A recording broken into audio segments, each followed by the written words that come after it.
Premium car user असाल तर हा व्हिडिओ तुमच्यासाठी आहे. व्हिडिओ लास्ट पर्यंत बघा मित्रांनो.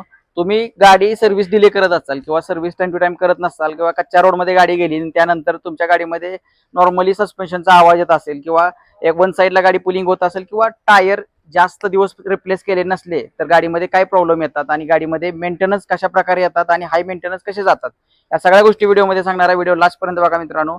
आज आपण BMW X3 प्रीमियम कारवरती काम करतोय. गाडी आपल्याकडे ब्रेक चेकिंग साठी आलेली. तर गाडीची कंडिशन तुम्ही बघू शकता. गाडीमध्ये टायरची कंडिशन बघा. टायर इनसाइडने पूर्ण खराब झालेला आहे. या ठिकाणी त्या तारा निघालेल्या टायरच्या.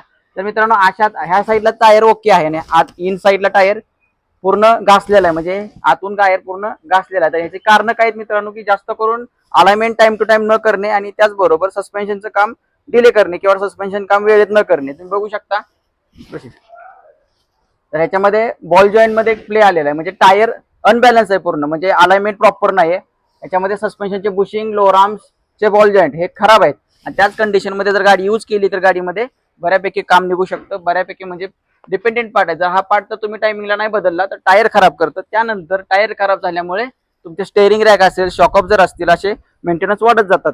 सस्पेन्शनचे पार्ट किंवा प्रत्येक कारमध्ये बऱ्यापैकी पार्ट हे डिपेंडिंग पार्ट असतात, म्हणजे एकावरती एक अवलंबून असतात. त्याच्यामुळे वेळेत तुम्ही जो पार्ट खराब आहे तो पार्ट जर चेंज केला तर तुम्हाला अनवॉन्टेड खर्च येणार नाहीत किंवा जास्त खर्च येणार नाहीत. मित्रांनो, व्हिडिओ आवडला असेल तर तुमच्या मित्रांसोबत शेअर करा आणि पेजला फॉलो करायला विसरू नका.